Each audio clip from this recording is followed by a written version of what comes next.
I'm not quite clear. Is this the first policy regarding the diaspora, or is this a follow-up policy or a fourth draft? Please help me. Thank you, Member. Through you, Madam Vice Chair. This is, as far as I'm aware, the first national diaspora policy. It has gone through several drafts so far because as we get, over the years that we've been dealing with it, as we got feedback, we would have incorporated, as I said, as far as possible and feasible, those bits of information. We have also recently added monitoring and evaluation element to it, which is we realized was an important one. So, yeah, thank you. Well, the population would love to know then what has been guiding the policy and the work and the unified approach for decades before, because this is not a new ministry.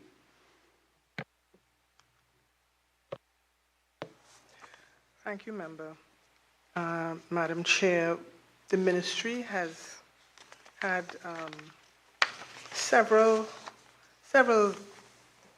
whether it's legislation, policy documents that have guided the work of the Ministry of Foreign and CARICOM Affairs in addressing issues related to the diaspora. Because we deal with things like overseas, for example, the citizenship issues, we look at the Citizenship Act and we liaise with Ministry of National Security through the Immigration Division. We use other policies that would guide the certificates that nationals would seek to obtain, birth certificates, marriage certificates. We would be the first point of call for nationals who wish to obtain such things. So there are things that guide us. There's also a very old decision that was taken related to repatriation of nationals and what would be their entitlement, what assistance, and if we assist. So we are guided by those several documents and rules. Thank you. Question, Madam Chair. With the new policy that is coming on board, with the change in climate and circumstances where we have been suffering from brain drain since independence, however, over the last 6 or 7 years, the brain drain has gone up to close to 9 out of 10. 90% of young people who go away to study are not coming back home unless they have to, if they want a scholarship or something, and they have to come back and work. What is there going to be within the new policy to ensure that we can learn how many young people have gone out, what fields are they studying in, and how could we encourage them to come back and help build the country as we're looking for new revenue streams, new industries, and new opportunities? Thank you, Member. Madam Vice Chair, this was a consideration in the diaspora policy because we recognize that there is that challenge, and it's not a new challenge, but as opportunities open up, people are able to travel more freely. That will continue to increase. So the policy will help to address this issue through promoting knowledge transfer, encouraging and providing information to the diaspora on opportunities in Trinidad and Tobago for which they are qualified by dint of being citizens of Trinidad and Tobago, by providing information on the process for returning to Trinidad and Tobago, because some may think it's too difficult if they've not been made aware of what the process is like. But yes, it is under consideration and it is part of the diaspora policy. Through you, Madam Chair. Thank you. Madam Pierce, I don't want to belabor the point, but it is clear sometimes when people who are not actively involved in something take a look at it, they see different opportunities and different things that could occur. So while I'm not actively involved in what's going on in the ministry, I can see from the outside that what has probably happened is that we've become a little complacent in what we do, and we are happy with ad hoc events. We have a Pan Festival, we have a festival in Toronto, and those are very good, that's okay, but that doesn't form a plan and a program. The financial part, it's not your fault, and everybody has to fight up for what little piece of the pie they get. However, what I am seeing is going forward, that if we could take a look at ourselves and the resources that we have within the ministry and outside, because we're saying we don't have the finances to pay a specific social media practitioner and expert, but really and truly all of us are social media experts, and people who are working there will have skills, and once they are guided with a policy framework of what we are doing, that in all the missions, all the human beings, all the categories of workers that we have, if we expand the team with a mission to, one, identifying talent that is out there, whether it is in human resource, business, sport, advertising, marketing, bringing people to Trinidad to train in different facilities. Whatever you decide, I think we should step back, look at our team, and create a focus that we have a program rather than just happy with, we had a good Pan Festival, which is fine, but what's the end goal? So I think that's what I'm gathering from this. It's a bit piecemeal right now, ad hoc, and we need it to create, because there are possibilities going forward for increased revenue streams, increased opportunities for the country as a whole. We have a lot of resources out there that we could utilize. Thank you. Thank you, Member Roberts. And P.S., I would just ask whether you have engaged the Ministry of Finance specifically as it relates to diaspora engagement, and if so, whether you can provide that information for us. Because clearly it's an important area, and you are saying that some of these things are not specifically budgeted for. And if it's an important area in moving forward, whether it is something that you can provide for us. Yeah?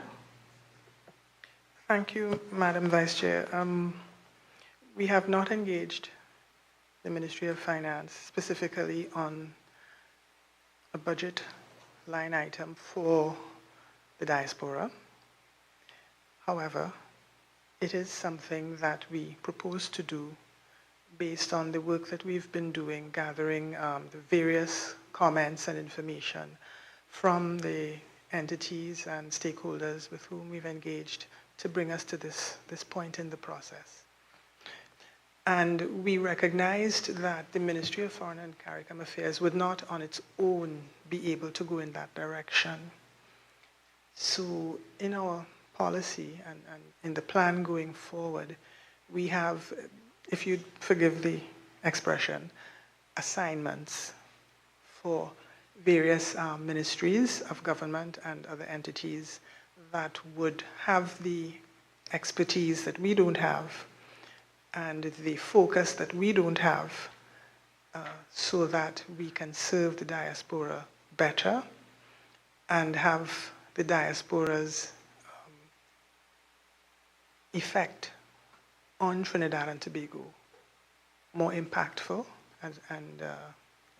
and more sustainable. Thank you. Just, Madam Chair, let me just say, for example, let me give you one example, and I don't want to downcry or downgrade our football team, for example, but clearly we're going into a World Cup qualifying, and we've looked at 10 or 12 matches that we've played, and compared to USA, Canada, Panama, El Salvador, Honduras, we don't seem to have the quality of players. Now, someone will say, boy, so why are you looking at the Ministry of CARICOM Affairs, Foreign and CARICOM Affairs to look? Because if you go out there and find Trini's grandchildren or somebody, grandmother was a Trini and so on, and they're playing professional, you, by your database, no matter how good Dwight York is, if we do not improve the caliber of players that we have, the coaching that we had from a young level, and the ability for him to choose from a wide cadre of players, we will not be able to compete. So your ministry could be instrumental in providing the country with a pool of an extra 12 or 15 players that Dwight York and the TTFA could look at. And that in itself, when we play better, we advertise Trinidad and Tobago, spin-off effects, marketing, ESPN, they see our country, our culture, our people, our food, and so on, and there are spin-off effects to it. So it may seem like a small thing, but it could have a big impact. Member Roberts. The Ministry of Tourism, could you give us some statistics? As you said, you have data mainly from international arrivals, and you're trying to extrapolate diaspora members coming home and so on. What is the position with tour operators over the last 2 years?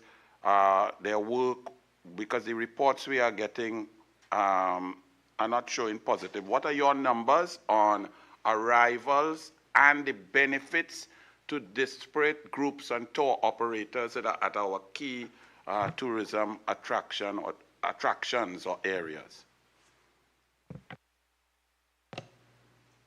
Madam Chair, through you.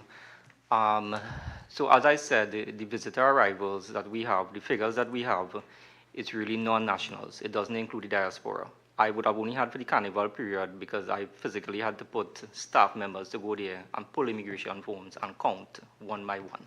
So it's a very tedious process. So the visitor arrival figures for last year was 319,775 non-nationals. That does not include diaspora. Trinidad and Tobago. Trinidad and Tobago, it's one country. No, I don't have the separation for Trinidad as opposed to Tobago. Also, does that include cruise ships? No, it does not. It's air arrivals. And what's the position with the cruise ships and tour operators? What is the policy of the ministry with regards to transportation transportation, I don't need a mic anyway. Transportation, qualification, how is that done? How can people, if I have a transportation company or I have a few maxis and I would like to move tourists around safely, what's the process for that and how is it done? The Port Authority of Trinidad and Tobago really manages the cruise ship complex, and they could provide you the details in terms of registering tour operators for the cruise ship passengers. I could submit it in writing, I could get it from them, I could submit it in writing if you need it, but I don't have it on hand with me. And finally, Madam Chairperson, what's the role of the ministry in maintaining, ensuring that our key sites are up to the level that we need? I've been getting some reports, for example, and it's a very ticklish issue with our bird sanctuary in Caroni, with an explosion of stray cats that are there. They say a number that I've heard is that there are now about 1,000 stray cats, but the danger to this is that these stray cats eat the baby birds and the eggs and so on, and it's putting our scarlet ibis at risk and so on. Do you all have reports on that? And what do we need to do to protect not only areas like that, but make sure that other areas are amenable to tourists? Okay. I could speak to the 11 sites under the Ministry of Tourism, Culture and the Arts. The Caroni Bird Sanctuary is not under the Ministry of the Tourism, Culture and the Arts. We have the Royal Victoria Institute, also known as the National Museum and Art Gallery. It's currently undergoing restoration work, and it's scheduled to be completed. Phase 1 is scheduled to be completed in April of this year. So that's the entire building itself.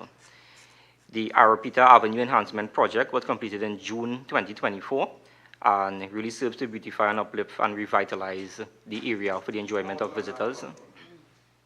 We saw reports, so we want to know, since it's under you, that the work that was done was not of the highest order. Is that true? What sort of monitoring systems do you have to ensure that the contractor does it properly? Thank you for being able to clarify that. I've also seen those reports. We've received those reports, and that matter is being investigated. I know it's exactly the examples you're referring to in terms of persons slipping on the sidewalks and whatnot. The contractor has been informed of the works, and they are to rectify and provide a solution to it. Question. There have been reports that at least 2 cruise ships, one of passengers 3,000 capacity and another one 1,500, have cancelled because of nervousness or fear because of the state of emergency. One, have you been receiving reports of this being of a concern to travel agents and those who are organizing? One, and two, has the Ministry of Tourism and the Ministry of CARICOM and Foreign Affairs tried to create some sort of messaging to alleviate as much as possible fears that people may have so that we could compete in this competitive sphere of tourism? Okay, Madam, PS, we would have those questions answered separately. We want to get back to specifically as it relates to what we are talking here in terms of the diaspora and the diaspora engagement. Those are, I think, very excellent questions for the tourism product generally. And we would actually ask you to provide answers for those questions. Madam Chair, sorry, if you just permit me 1 minute, I just want to address the cruise ship matter, because that's really very pertinent. It's something that's out in the public domain. No, but it's not pertinent to this meeting. Yes. I'm so guided. So if you are, provide it for us in writing, and we would be thankful. Will do. Minister? Thank you, Madam Chair. For the Ministry of Tourism, do we have marketing agents or marketing representatives out there in the major markets to, push Trinidad and Tobago? What are our products? Maybe formulate relationships with airlines, with discounts or packages. Do we have those representatives like in North America, Europe, and so on? Thank you. We work through the Ministry of Foreign and CARICOM Affairs through their overseas missions. So no, we don't have persons employed as marketing representatives. Would you personally, do you believe, because I certainly do, that that's a specific skill and that is a resource that should be added over and above what the employees at the consulates and so on? And was this ever in place before? And if it was, when did it stop? And when can it start back? What's your opinion on marketing Trinidad and Tobago? Sorry, I'll just let my colleague from Tourism Trinidad respond in terms of the marketing aspect. Thank you, PS. Thank you, Member, and through you, Madam Chair. Yes, in previous years, there would have been arrangement with marketing reps in source markets. At this point in time, as PS would have indicated, it is not something that formulates part of the plan. However, it is something that is carded as we go onward, trying to activate our strategic plan and also looking at the needs of the market. We do identify that, yes, it is a particular skill set. And whilst there are mediums via digital means that serve useful because persons are connected, we do not underscore the value of having a physical pointed person to be able to facilitate such. So it's something that is under consideration, and we do hope that within the next fiscal, hopefully, plans could commence this year, and within the next fiscal, we can perhaps activate that. So let me just be clear. We used to have marketing representatives, and at some time it stopped, and now we're trying to rehire or re-engage this marketing aspect. Can I get the undertaking that you and the other representatives will push for that? Because that is something that you need to do your job. Because when we come to grill you and say, why these numbers staying stagnant and so on, you will get in trouble. You would not be able to perform if you are missing such a critical element of marketing Trinidad and Tobago, selling packages and getting human beings down here. Thank you, Member. I'll just acknowledge receipt of that, and it is well noted.